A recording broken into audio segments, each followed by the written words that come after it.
My name is Mary Lane. I'm 23 years old, and I'm a freshly minted finance graduate with a six-figure analyst job at a prestigious firm.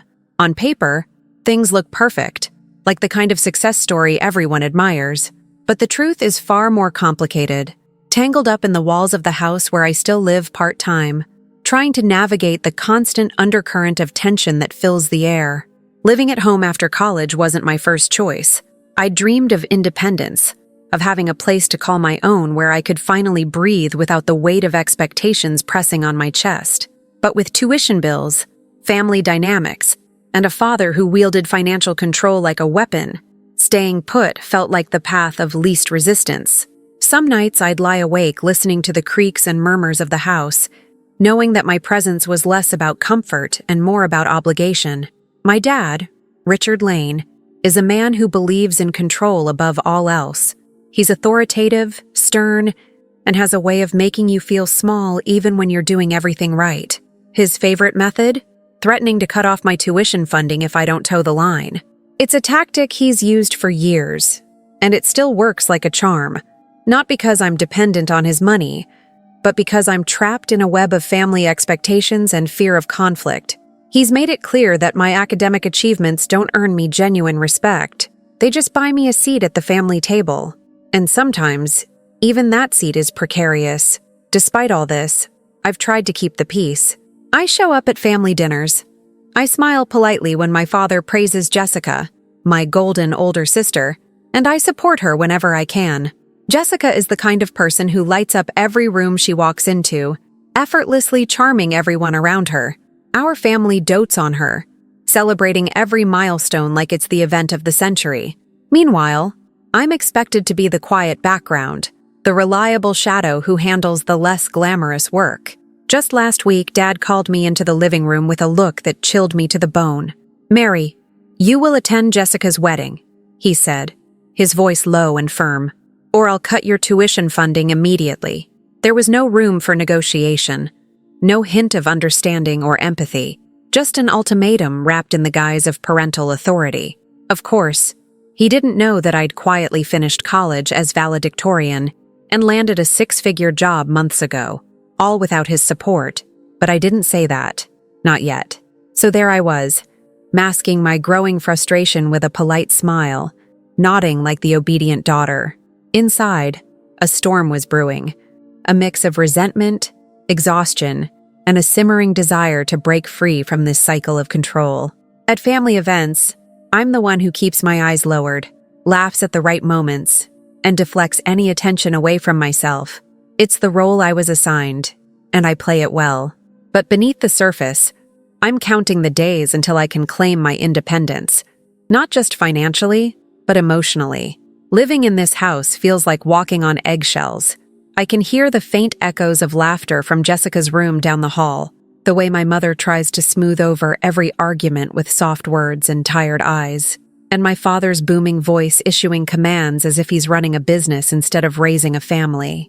The dinner table is a battlefield disguised as a gathering place, where compliments are currency and affection is conditional. I've learned to read between the lines, to interpret silences as sharp as any spoken word. When Dad talks about Jessica's future inheritance or dismisses my career path as not quite right, I hold my tongue, because speaking up means risking everything, including the tuition that covered years of school. The stakes are high, and the threat is real. Yet even in this suffocating environment, I cling to something fragile but fierce. Hope. Hope that one day my worth will be recognized on my terms, not through my father's manipulative demands. Hope that I can step out of Jessica's shadow and into my own light. And hope that when I finally decide to stand up for myself, it will be with the quiet strength of someone who has already won in scholarship, career, and integrity, even if no one else sees it yet.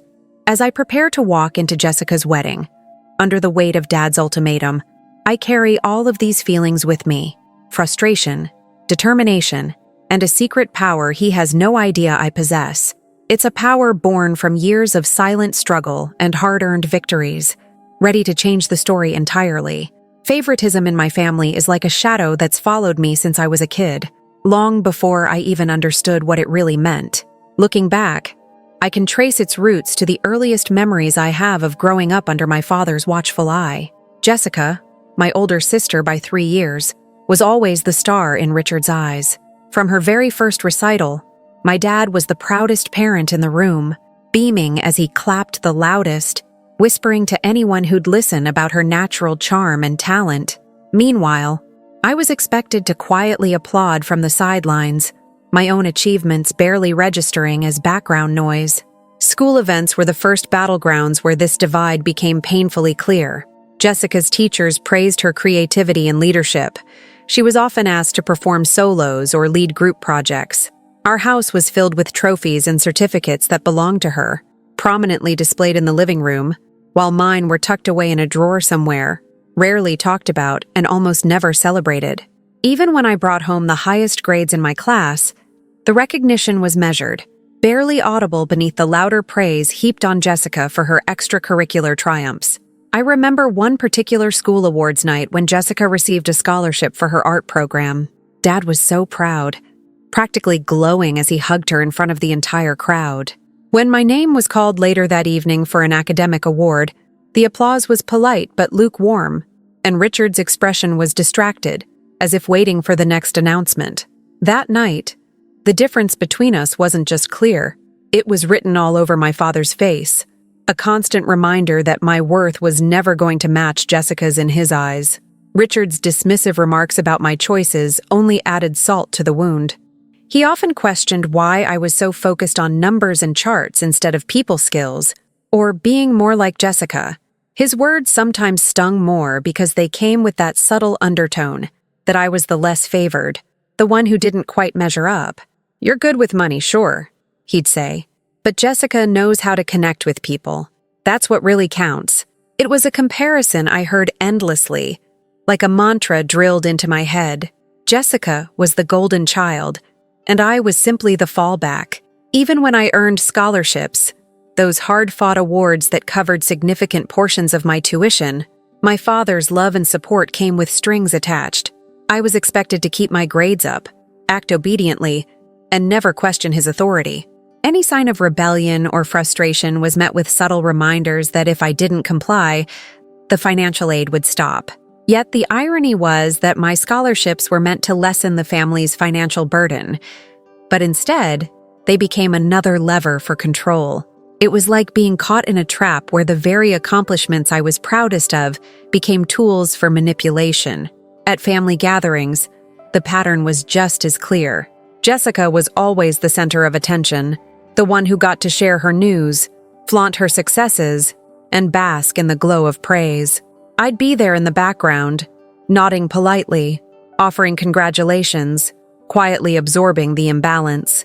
Even my mother, who loved us both in her own way, often seemed resigned to this division, tiptoeing around my father's favoritism rather than confronting it. The unspoken rule was clear. Jessica's light was the family's beacon, and mine was a flicker no one needed to notice. Over time, I learned how to rationalize this unfairness. I told myself it was just how things are in our family, that perhaps Jessica's path was meant to be easier because it was different, or that my own achievements didn't need to be loudly celebrated to be valid. It was a way to protect myself from the constant sting of being overlooked. But deep down, the imbalance gnawed at me, a quiet hunger for acknowledgement that never quite got fed. This favoritism shaped not just how my family saw me, but how I saw myself. It chipped away at my confidence, making me shrink into the role of the compliant daughter who kept her eyes lowered and her voice soft. I became an expert at fading into the background, suppressing the very parts of me that longed for recognition and respect. I was the dependable shadow behind Jessica's spotlight, the steady hand no one applauded but everyone relied on. Yet, beneath that quiet exterior, the resentment was growing. Every overlooked achievement, every dismissive comment, every family event where I was made to feel invisible built up a reservoir of frustration.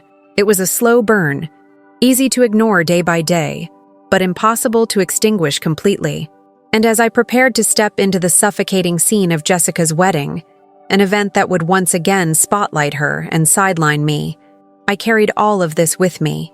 In that moment, I realized that the favoritism wasn't just a family quirk or a harmless bias. It was a tool wielded by my father to keep me in my place, to define my worth on his terms, rather than my own. And while I had accepted it for so long, that acceptance was starting to crack. The quiet girl in the background was getting ready to rewrite the script, even if no one else could see it yet. The sacrifices I made for my family often felt like invisible debts, ones I quietly accumulated, never expecting repayment, just hoping they might someday be recognized. From my early teens, I knew I had to contribute, not just emotionally but financially, because our household ran on tight budgets and even tighter expectations. I worked part-time jobs throughout high school and college, juggling shifts at the local bookstore or tutoring younger students in math after class. Those hours were exhausting, but I never complained. I told myself I was helping lighten the load, covering bills that might otherwise fall on Mom's shoulders, or stretching what little money Dad grudgingly provided. Sometimes, when bills piled up, I'd slip a few paychecks toward groceries or utilities, careful never to announce it. It wasn't about thanks. It was about survival. On top of that, there was the endless support I gave to Jessica. Driving her to appointments, rehearsals, and social events was part of my routine. She didn't have a car for years, and Dad made it clear that providing a driver was my responsibility, not his. Weekends vanished, spent shuttling her from one place to another, waiting patiently as she socialized or practiced. I remember bitterly watching friends go out while I sat in parking lots, scrolling through my phone, trying to convince myself that what I was doing mattered. Declining invitations was a silent sacrifice too. Birthday parties, outings with friends, even important moments like my own high school prom. I passed on them all because my priority was always school, work, and family duties. Mark, my boyfriend, noticed this the moment we started dating. He'd ask gently, "Why don't you ever come out with us?" And I'd shrug, hiding the exhaustion behind a smile. I didn't want to admit how tethered I was to a system that demanded my presence at home, at school, and everywhere in between, but not for myself. Caring for Grandma was another layer added to my daily commitments. She's the one bright spot in the family, but as she aged, her needs grew. I helped with her medications, accompanied her to doctor's visits, and kept her company during long, quiet afternoons. Mom often looked relieved when I stepped in, but there was no explicit thanks, just the tacit expectation that I'd manage this too, because Jessica's life was too important to be disrupted. I remember a night during finals when I was up late, poring over financial models for my coursework, when Mom knocked softly on my door. "Jessica's feeling sick," she whispered. Without hesitation, I grabbed my keys and drove across town, my own headache and exhaustion ignored because Jessica needed a ride to urgent care. Later, I overheard Dad complaining about how inconvenient it was to rearrange plans. That small moment crystallized the pattern. My sacrifices were background noise, never the headline. Mark was the only one who saw the full extent of what I gave up. He'd listen patiently as I vented, holding my hand during my rare breakdowns. He never pressured me, but gently encouraged me to think bigger, to imagine a life where I wasn't just the family's unpaid chauffeur, bill payer, and caretaker.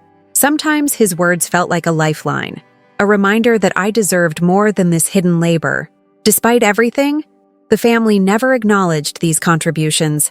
Dad's expectations only grew heavier, not lighter. My efforts were met with a simple nod, a grunt of approval, or worse, complete disregard. At family dinners, my sacrifices were invisible, overshadowed by Jessica's latest achievements and Dad's booming praises for her charm and social grace. I'd sit there, a silent witness to my own erasure. Still, I clung to hope. I believed that if I worked hard enough, sacrificed enough, and stayed silent long enough, my worth would eventually be recognized, not just for what I did, but for who I was. That belief kept me going through the long nights, the missed moments, and the quiet disappointments. It was fragile, but it was all I had. Looking back, I realize how deeply I internalized the role assigned to me, the reliable, compliant daughter who gave without asking, who supported without complaint. My sacrifices became both a shield and a chain, protecting my family's image while binding me to a life where my dreams were always secondary. And yet, even in that silent servitude, a part of me was quietly preparing for the moment when I'd stop giving without receiving, when I'd claim the respect and recognition I'd long been denied. That moment, I now know, was closer than I ever imagined. That night, the dining room felt colder than usual, even with all four of us gathered around the old oak table. The chatter was polite but strained, just the usual dance of forced smiles and carefully measured words. Mom tried to keep the mood light, her voice soft as she asked about my internship. But Dad, as usual, had other plans. "I heard Jessica just got back from some prestigious summer program in Europe," he said with a chuckle, his eyes gleaming with pride as he turned to the rest of the family. "Painting in Italy, rubbing shoulders with the right people. That's the kind of experience that opens doors." He beamed at Jessica like she'd just won the lottery. Jessica smiled, basking in the glow of his approval, and nodded eagerly. "It was incredible, Dad. The classes were intense, but I learned so much, and the connections I made will help me later on." I shifted uneasily in my chair, feeling the weight of their gaze. "That sounds amazing, Jess," I said quietly, trying to keep my voice steady. Dad's eyes snapped to me, narrowing just enough to cut through the room like a blade. "And what about you, Mary? Your internship at that local accounting firm. How's that going? Still just crunching numbers, I suppose." The words landed heavily, more like a challenge than a question. I swallowed hard, feeling my cheeks flush. It wasn't just the comparison. It was the dismissive tone, the way he belittled what I'd worked so hard for. That internship wasn't glamorous, sure, but it was real experience, and it meant everything to me. "It's going well," I said, forcing a smile. "I'm learning a lot, and it's helping me prepare for the job I want after graduation." Dad scoffed. "Learning a lot doesn't mean you're standing out. Jessica's out there making connections with influential people while you're stuck in the same old routine. You could learn a thing or two from her." Jessica laughed, a light, careless sound that felt like salt in an open wound. "Don't be so hard on her, Dad. Mary's good with numbers. That's just not the same as networking." The words stung worse than I expected. It was like they were both confirming what I'd long suspected. No matter how much I achieved, it would never be enough. My efforts were invisible, my successes minimized in favor of Jessica's flashier accomplishments. I kept my eyes on my plate, my hands clenched in my lap beneath the table. A lump formed in my throat as a wave of humiliation washed over me. Everyone at the table was watching, some with sympathy, most with indifference. Mom's eyes flickered toward me, but she said nothing, her usual reluctance to rock the boat clear. "Maybe one day you'll get there," Dad added, his tone dripping with condescension. "But until then, you're just the backup plan. Jessica's the real star." The room seemed to close in around me, the walls pressing closer with every word. I wanted to argue, to shout that I was more than just a backup, that my quiet dedication was just as valuable as Jessica's spotlight, but the words stuck in my throat. I'd learned long ago that pushing back only made things worse. So instead, I nodded silently, swallowing my pride with every breath. "Of course," I murmured, the polite smile still plastered on my face, even as my heart shattered. That night, the humiliation lingered like a shadow, settling deep in my chest. I lay awake for hours afterward, replaying the scene over and over. The laughter, the dismissive comments, the way Dad's words made me feel invisible in my own family. It was a stark reminder that no matter how much I tried, the scales were tipped against me. But even in that pain, a tiny spark of something else flickered, a quiet question that wouldn't leave me alone. Why did I keep playing this role? Why was I still accepting this treatment? The answers didn't come then, but that night marked a turning point. It was the moment I realized that the foundation of my family's love was shaky, built on favoritism and control, rather than fairness and respect. And though I couldn't say it aloud yet, I knew deep down that my story was far from over. Weeks before Jessica's wedding, everything came to a head in the most brutal way possible. It started with a terse conversation in the living room, Dad's office really, where the air always seemed heavier, as if the walls themselves were waiting to weigh me down. I'd just gotten home from work, exhausted after a 12-hour day at the firm, but that didn't matter. The moment I stepped through the door, his gaze pinned me like a hawk spotting prey. "Mary," he said, his voice low, cold. "Jessica's wedding is coming up and I expect you to be there." His eyes narrowed, burning into me with an intensity that made my skin crawl. "If you don't show up, tuition funding stops. Immediately." There it was. The same old threat, but this time it felt sharper, more final. The words weren't just a warning. They were a command delivered with no room for debate or negotiation. My heart sank. I'd always known Dad wielded money like a weapon, but hearing it so plainly now, so close to the event that was supposed to celebrate family unity, felt like a slap in the face. I bit my tongue, swallowing the surge of anger and frustration. "I understand," I said quietly, managing a tight smile that barely masked the storm inside. The polite nod I gave him was automatic, a reflex honed over years of walking on eggshells. But beneath that calm exterior, my mind was racing. The truth was, Dad had no idea I'd quietly finished college, valedictorian no less, without his financial support for years. The scholarships I earned had covered almost all of my tuition, and my new job paid well enough that I hadn't needed his money for quite some time. But I kept that truth to myself. Revealing it now would only escalate the tension, and I wasn't ready to blow up the fragile peace just yet. Mom hovered nearby, her eyes flickering with concern and helplessness. She said nothing aloud, but I could read the worry etched into her face. Mark, my boyfriend, who had been sitting in the next room when the ultimatum was delivered, looked stunned. Later, when we were alone, he asked, "How can he still threaten you like that when you don't even need his money anymore?" I shrugged, the exhaustion dragging at my voice. "Because it's never really been about money. It's about control." The words tasted bitter, but they were the truth. Dad's threats were more than financial leverage. They were a reminder of who held the power in our family and where I stood in that hierarchy. What made it worse was being completely excluded from the wedding planning process.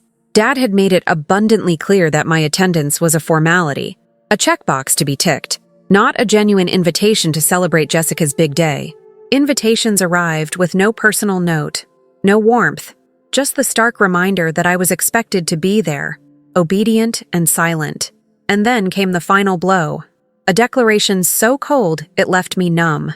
At dinner one night, with Mark and Mom present, Dad announced casually, as if dropping a mundane fact rather than a bombshell, "Jessica will inherit the family home. Mary, you won't be getting a thing." The words hit me harder than any insult or dismissal ever had. The house wasn't just a building. It was a symbol of our family legacy, a place I had grown up in, shared memories within, and secretly hoped might one day be mine too. But in Dad's eyes, I was already cast aside, an afterthought in the family's future. I remember the way Mark's jaw tightened, his eyes flickering between me and Dad, as if silently telling me to hold on, that this wasn't right. Mom's face paled, lips pressed tight, caught somewhere between wanting to speak up and knowing it would only ignite more conflict. For a moment, the room was heavy with silence, the kind of silence that screams louder than any argument. I felt my hope, fragile and tenuous, crack and splinter. This was more than favoritism. It was a calculated message of exclusion. Jessica was the golden daughter, the heir to everything, and I was just the backup, useful only so long as I complied. Yet, amidst the pain, a strange clarity began to settle. The emotional barrier I'd built for years to protect myself started to erode, revealing a seed of something new, resolve. I realized that this cruelty was not a momentary lapse, but a pattern, a deliberate effort to keep me in my place. That night, lying awake in my childhood bedroom, I replayed the conversation over and over. The threat, the exclusion, the inheritance announcement. They weren't just wounds, they were wake-up calls. For the first time, I understood that my father's love was conditional, tethered to obedience and sacrifice, never unconditional acceptance. The realization unsettled me deeply, but it also sparked a quiet fire. If attending Jessica's wedding was the price for my tuition, then maybe it was time to stop paying that price. Maybe it was time to start rewriting the rules of this family from the inside out. But how? I still had to play the role of the compliant daughter, smile through the forced celebrations, and keep the peace, at least for now. The challenge was immense, but so was the determination simmering beneath my calm facade. The next steps would have to be strategic, carefully planned, and resolute. Because this was no longer just about a wedding, it was about staking my claim, not just to a house or tuition, but to respect and autonomy long denied. And that fight was only just beginning. That night, as the house grew quiet and the shadows lengthened, I found myself wide awake, trapped in a restless sea of memories and emotions. The usual comfort of my childhood bedroom felt more like a cage, its familiar walls closing in. I lay on my bed, staring at the ceiling plastered with glow-in-the-dark stars I'd put up as a kid, and let my mind unravel years of silent sacrifices, unmet expectations, and the coldness that had settled over my family like a thick fog. I replayed the countless moments when I had bent myself into a shape that fit their demands, working late nights to save money for tuition, carrying the weight of bills they barely acknowledged, driving Jessica to her endless appointments, and quietly setting aside my own dreams so someone else could shine. Each act of giving, once fueled by hope and love, now felt like a thread in a web of control spun by my father. His threats had never been about money alone. They were about power, keeping me tethered to a role I never chose. That realization hit me hard. For years, I'd blamed circumstances or convinced myself that my dad's favoritism was unintentional. Maybe he just didn't know how to express pride for me the same way he did for Jessica. But now, lying in the dark, anger began to replace the grief I'd been nursing for so long. The truth was undeniable. Richard's coldness was deliberate, a calculated way to assert dominance and keep me in my place. I thought back to the countless times he had dismissed my achievements with a scowl or a cutting remark, how Jessica's every success was met with applause, while my own triumphs were met with silence or begrudging acknowledgement. It wasn't just neglect. It was a pattern of manipulation that seeped into every corner of my life. The more I unraveled these memories, the more the anger swelled inside me, a slow burning fire that pushed away the loneliness and replaced it with fierce determination. I realized I had spent too long expecting validation from a man who would never offer it freely, hoping for fairness in a family system rigged against me. That hope was a luxury I could no longer afford. But with that anger came clarity, a kind of cold, steady resolve I'd never known before. I owed them nothing. No longer would I be the quiet support, the invisible daughter whose worth was measured only by how much she could sacrifice. I was done shrinking myself to fit their narrative. Yet, this wasn't a moment for explosive confrontation or grand declarations. I knew Richard thrived on conflict and used it as ammunition. Instead, I felt the need to plan carefully, to reclaim my autonomy with quiet precision. It wasn't just about breaking free. It was about doing so on my own terms, with dignity and control. I pictured the future I wanted, a life unshackled from emotional blackmail, where respect wasn't conditional on obedience or financial leverage. Somewhere I was valued for who I truly was, beyond grades, paychecks, or family expectations. The resolve grounded me, steadying the storm inside. I allowed myself a small, private smile in the darkness. I was ready to stop being a pawn in their game. The time had come to turn the tide, to quietly but firmly carve out my own path. As the night wore on, the fire in my chest didn't die down. Instead, it grew into a steady flame, lighting the way forward even when the house slept. I knew the road ahead wouldn't be easy, that the family dynamics I'd relied on, fragile though they were, would resist change fiercely. But for the first time in years, I wasn't afraid, because the girl who once hid in the shadows was waking up. And when morning came, so would the first steps of a new story, one where I was no longer defined by their control, but by my own strength and choices. That night, after hours of restless thinking and revisiting every hurtful memory, a new clarity emerged. I understood, maybe for the first time in my life, exactly how tangled and dependent our family system really was, and how much power control wielded through money and obligation had over me. Richard, my father, wasn't just the authoritarian dad who barked orders or handed down ultimatums. He was a strategist who knew exactly what strings to pull to keep the family, and especially me, in line. Tuition funding was his primary lever. Years ago, when I was just starting college, that money felt like a lifeline, a gift I had no right to question. But now, with scholarships covering nearly all my expenses and my six-figure salary waiting in the wings, his threats to cut that tuition felt hollow on the surface. Yet the threat was more than financial. It was symbolic. It signified his grip on me, a reminder that he held power over my education and, by extension, my future. Equally revealing was my mother's role, subtle but critical.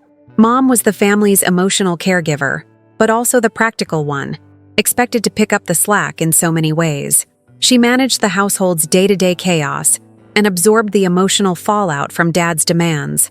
But more than that, Mom depended on me too, not just for financial contributions, but for hands-on caregiving, especially for Grandma. Grandma was getting older, her health fragile, and Mom's energy was waning. The reality was clear. Mom needed me to keep the family functioning, to fill the gaps that Dad's control left behind. Jessica, of course, was the golden child, the sun around which the rest of us orbited. Her lifestyle depended heavily on Dad's favor, the promise of inheritance, and the family wealth stashed away in accounts and assets I was systematically excluded from. Her future was secure because of Dad's plans, with little regard for how I might fit, or not fit, into that picture. Meanwhile, my own dreams and security were tethered to approval that seemed perpetually out of reach. So I started gathering evidence: scholarships, job offers, pay stubs, bank statements. I assembled my financial independence like armor. I quietly consulted a lawyer, someone I trusted to explain the legal realities of the family estate and my rights. I needed to know exactly where I stood, what protections I could secure, and how to prevent Dad's threats from destabilizing me. It was a revelation to learn that despite his grand declarations, I had more control over my future than I'd ever realized. I updated my financial documents, changed account passwords, ensured my income was deposited into my own bank, and told my employer and university to send all correspondence directly to me, cutting Dad out of the loop as much as possible. These small, bureaucratic moves felt like stepping stones to freedom. Quiet but powerful assertions that I was no longer under his financial shadow. But the most critical part of my plan was subtlety. I couldn't just confront or rebel outright. That would only give Dad ammunition to tighten his grip. Instead, I had to remain the dutiful daughter on the surface, attending family gatherings, speaking softly, keeping the peace. Behind that mask, though, I was recalibrating my position, preparing to sever the invisible chains without igniting a war. I thought about the wedding, the event Dad was forcing me to attend under threat. It was less a celebration and more a stage for control. But with this new knowledge and preparation, I saw it as an opportunity to reveal my autonomy, to show that I was no longer a silent participant in the family's game. That moment would be mine to reclaim. In the quiet of my room, surrounded by the glow of my laptop screen and stacks of paperwork, I felt a growing confidence. For years, I'd been the family's background worker, the quiet supporter, the one who gave without question. But now, I was drawing a line. I was ready to step out from the shadows and claim a new identity, not as the obedient daughter who needed approval or funding, but as my own person, strong, independent, and unafraid. It was a tentative but thrilling feeling, like the first breath of fresh air after being trapped underwater. The house around me was silent, but inside, a revolution was quietly taking shape. I was crafting a future where respect would be earned, not demanded, where love wouldn't be conditional on obedience, where self-worth came from within, not from the grudging nods of a controlling father. The path ahead was daunting. There would be resistance, maybe even pain. But for the first time in a long time, I felt ready. Ready to dismantle the system that had held me captive and rebuild my life on my own terms. And that night, as the clock ticked past midnight, I made a silent vow to myself. No matter what happened at that wedding, no matter how hard they tried to pull me back, I would not be broken. This was the beginning of my quiet revolution. I started to pull back, subtly, carefully, because I knew this wasn't just about me stepping away. It was about changing the entire dynamic without triggering a full-blown family war. The first small act was ignoring some of Dad's calls. Not all of them, just the ones that felt like thinly veiled demands or guilt trips disguised as casual check-ins. His voice, usually sharp and commanding, would leave a voicemail or send a text, expecting immediate compliance. But I let the phone ring. Twice. Sometimes thrice. And I didn't call back right away. It felt like a tiny rebellion, but it was a way to reclaim a little breathing room. When he asked for money, or rather, when he requested it with that tone that made it clear it wasn't a question, I started politely declining. At first, it was small amounts. "Sorry, Dad. I'm saving for some expenses at work." Or, "I've got some bills to cover this month." I kept my voice steady and polite, never letting frustration slip through. I knew better than to give him a reason to escalate. Those conversations were careful dances where every word mattered. I could sense his surprise, a subtle shift in his tone, like he was recalibrating, testing the waters to see if I was still the compliant girl he thought he owned. Spending more time with Mark became a lifeline. Before, our time together was stolen in snippets, late-night phone calls, quick coffee breaks between shifts. Now, I carved out real moments, weekend brunches, long walks in the park, evenings tucked away in his small apartment where no one judged or criticized. With Mark, I felt seen, not as an extension of my family or my obligations, but as me. It was healing in its own quiet way, a reminder that there was a world beyond the house where my father's voice echoed the loudest. I also took control of my communications. I told my university's registrar and my employer's HR department to send all mail and official correspondence directly to me. No more copies to Dad. It was a small but significant step. The first time I'd truly severed the informational pipeline he'd relied on to monitor and control me. Practically, it meant I was no longer an invisible child under surveillance, but an adult managing her own affairs. I still lived at home part-time, still played the dutiful daughter in public, but behind the scenes, I was carefully drawing boundaries. Bank accounts were another battlefield. For years, Dad had access to certain family accounts, or so I assumed. After all, money was a family matter in his eyes. I changed all my passwords, enabled two-factor authentication, and set up my savings and paycheck deposits into accounts he could not touch or oversee.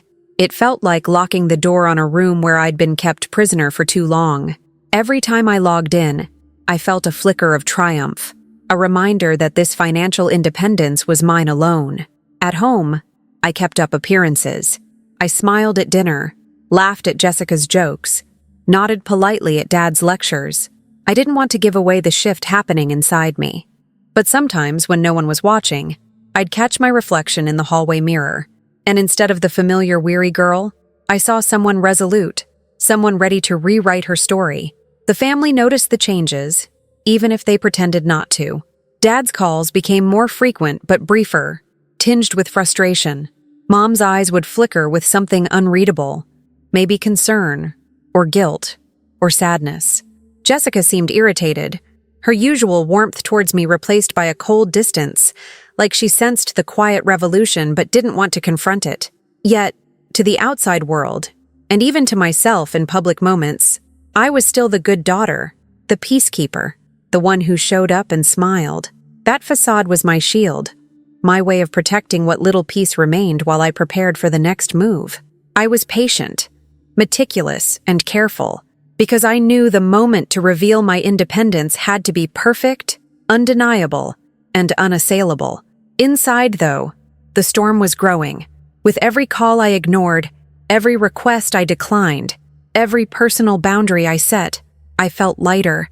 It was as if I was slowly peeling away the layers of control wrapped around me since childhood. The future I envisioned, a future where I wasn't tethered by threats or overlooked sacrifices, was coming into focus. And yet, the hardest part was still ahead. I could feel it, a tension knotting in my stomach whenever I thought about the wedding day, when I'd have to walk into a room filled with expectation and obligation.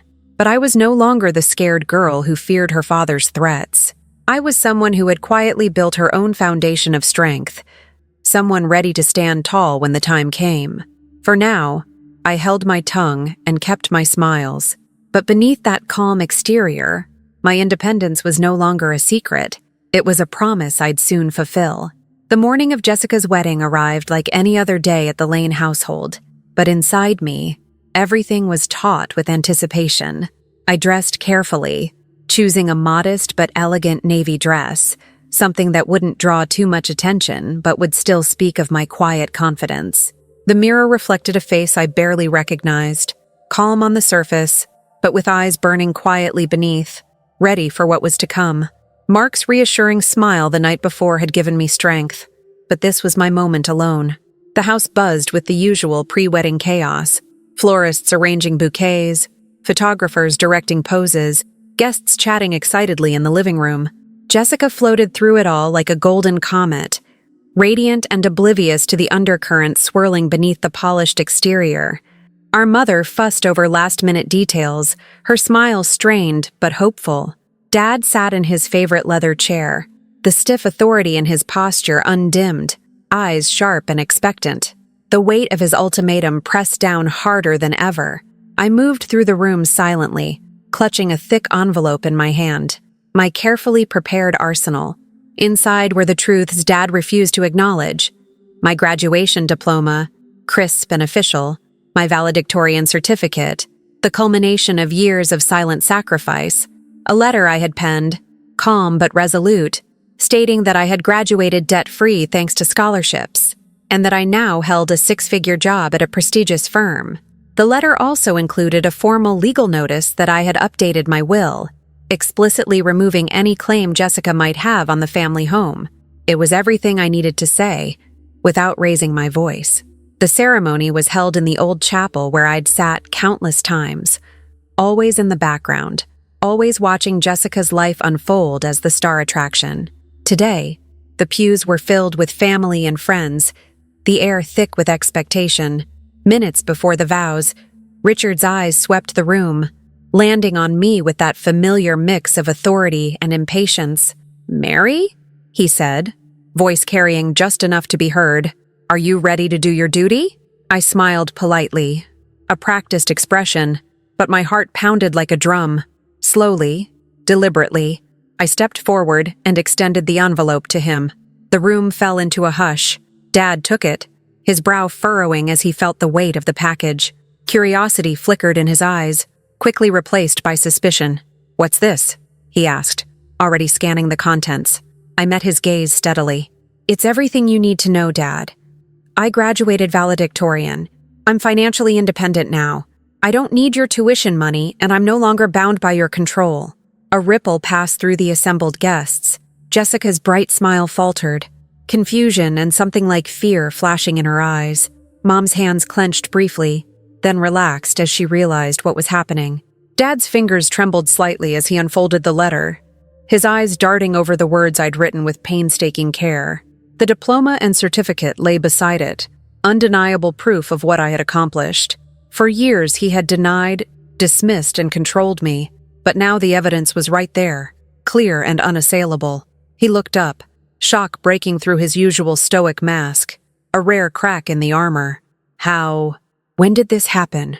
His voice was barely a whisper, disbelief coloring every syllable. "Quietly," I said, my voice calm but firm. "Because I didn't want your permission or your approval.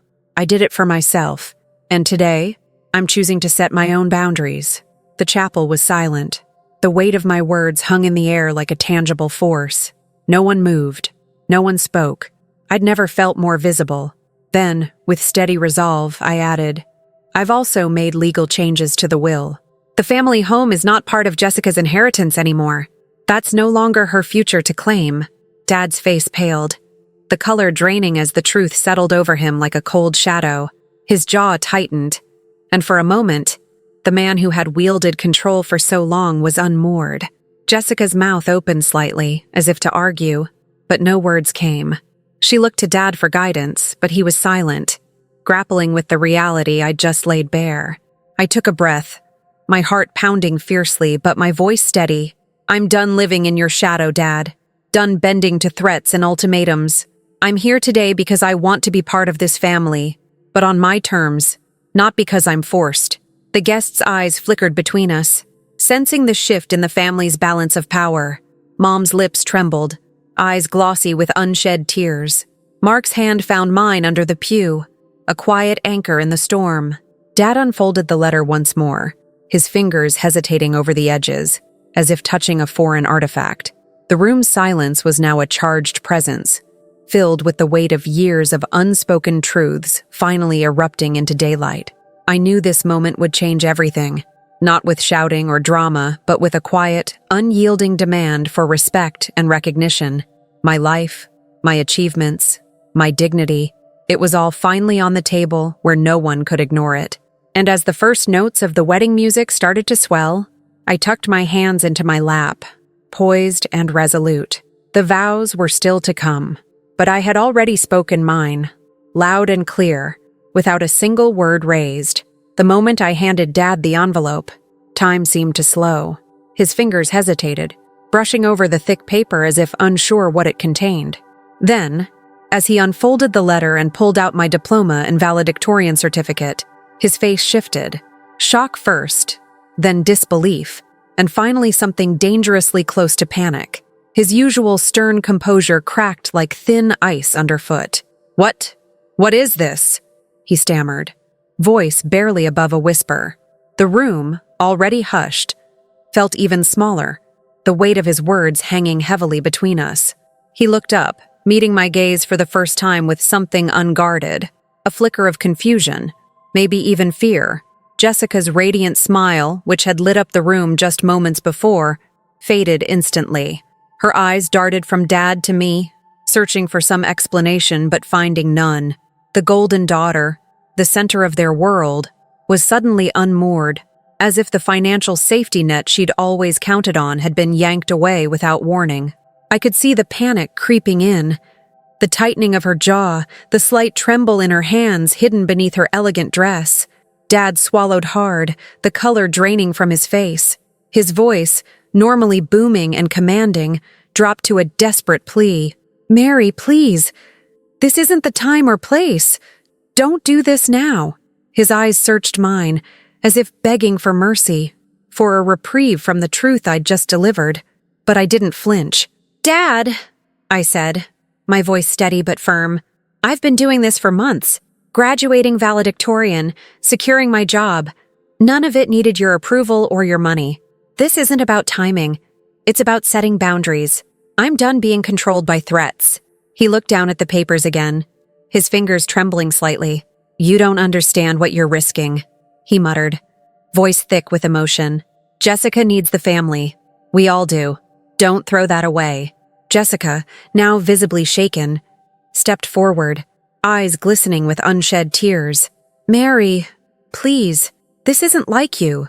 You're hurting Dad. You're hurting us. Why would you do this on Jessica's wedding day?" Her voice wavered, the perfect, confident mask cracked by genuine fear and confusion. "We needed you. I needed you." I met her eyes, seeing not just the sister I'd known, but the fragile girl desperately clinging to a future I was quietly unraveling. "I did what I had to do," I answered softly but without regret. "I needed to do it for me, for all the times I was invisible, for all the sacrifices no one ever acknowledged." Mom stood frozen between us, her hands twisting in her lap. She looked like she wanted to say something to smooth the cracks, but the weight of the moment pinned her words in place. Her eyes flicked from Dad's frantic face to mine, shimmering with sadness and helplessness. She was caught in an impossible place, a mediator silenced by the storm breaking apart her family. Dad's voice cracked as he tried one last time, desperation turning to pleading. "Mary, come back. We'll fix this. We'll talk. You don't have to do this. We're family." His gaze was raw, stripped of the authority he wielded so easily before. "Please, don't make it worse." But the daughter he thought he controlled was gone. In her place stood someone who had quietly rewritten her story. "I'm here," I said, "but on my terms. No more threats, no more silence, no more control." A heavy silence followed, broken only by the faint murmur of guests shifting in their seats. sensing the unraveling facade of the Lane family. Jessica's usual sparkle was dimmed, replaced by a fragile vulnerability that no amount of charm could mask. Dad looked as if he had aged 10 years in the span of a single breath, the shock of my declaration sinking in with a cold finality.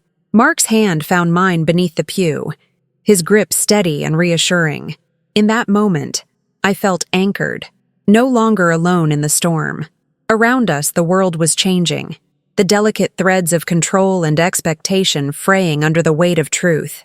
And as the pianist began the opening notes of the wedding march, the vows still to come echoed faintly through the chapel, words about love, commitment, and new beginnings. But for me, a different promise had already been spoken. Quietly, but irrevocably, I was free.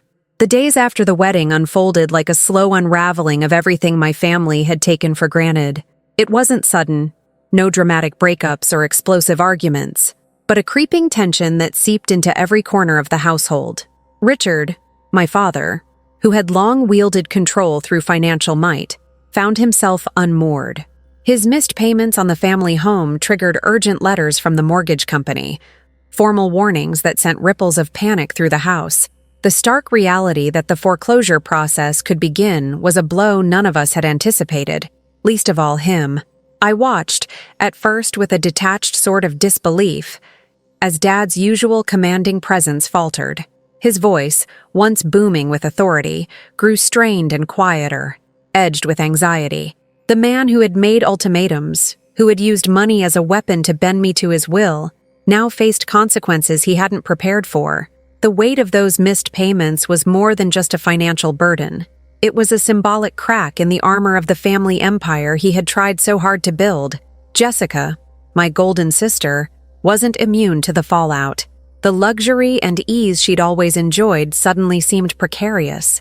Word spread quietly but inevitably among her social circles about the financial troubles plaguing the Lane family.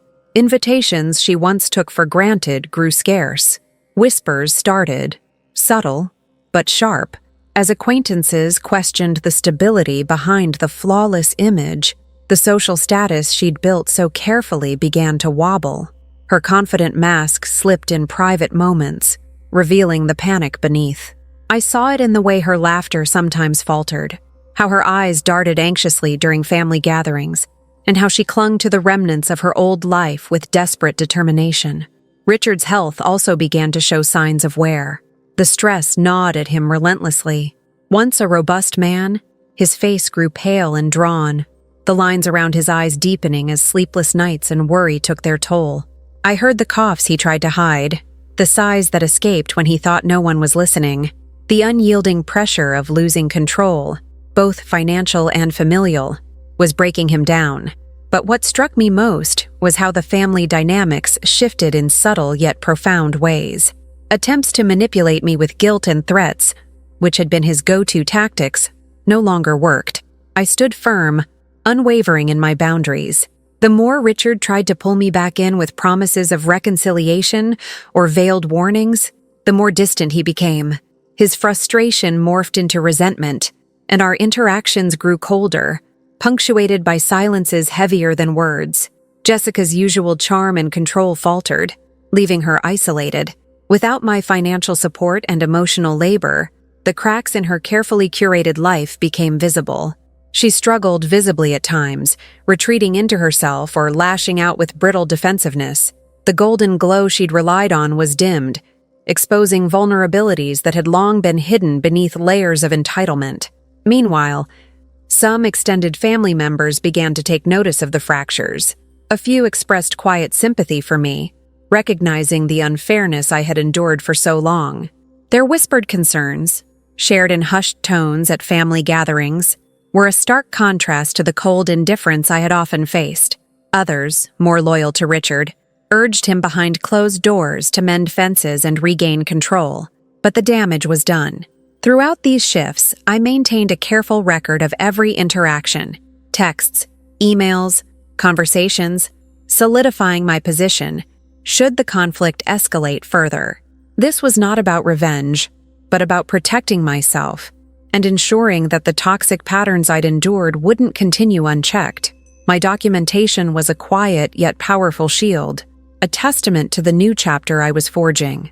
The unraveling became public, too, as rumors of family discord trickled beyond the household walls into the community. Friends and acquaintances began to see the Lane family not as the flawless unit they'd projected, but as a family grappling with real pain and consequences. The facade of perfection cracked, revealing the complicated, painful truths beneath. Yet amid the turmoil, I felt a strange sense of calm.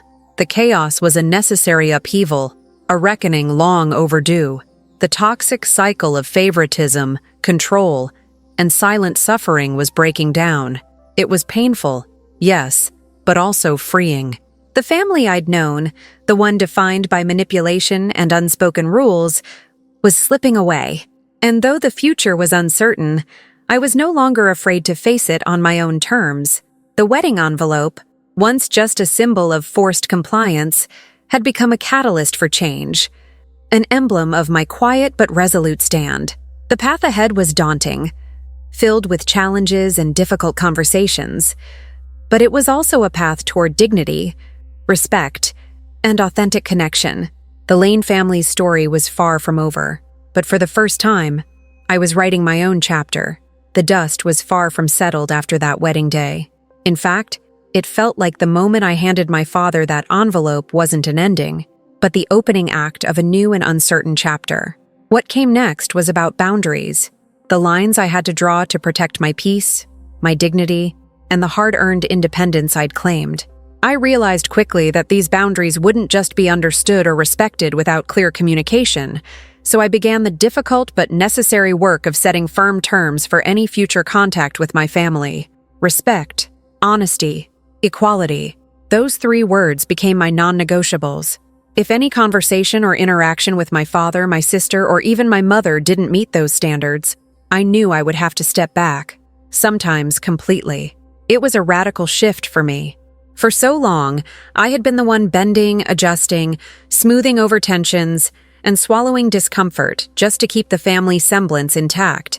But now, I understood that peace built on silence and submission was a fragile, dangerous lie. Real peace, real respect, meant speaking up and standing firm, even if it meant risking rejection. I remember the first time I voiced these boundaries clearly. It was a quiet afternoon, sitting across from my mother in the kitchen, the sunlight filtering softly through the curtains. Her eyes were tired but hopeful, and I could see the longing in them for family harmony. I took a deep breath and said, "Mom, I love you, and I want us to have a relationship based on honesty and respect. But that means no more threats, no more favoritism, and no more manipulation. I'm done being the invisible daughter or the family's bank account." Her hands trembled slightly, but she nodded, perhaps realizing how long this moment had been coming. With Dad and Jessica, the boundary-setting conversations were far more tense. They were defensive, sometimes angry, sometimes pleading. But I stayed calm. I laid out what I needed, not as demands born from spite, but as truths I had to honor for my own well-being. "If you want me in your life," I told them, "it has to be on terms that don't involve control or conditional affection. I'm here for family, but not if it means sacrificing my dignity or autonomy." It wasn't easy.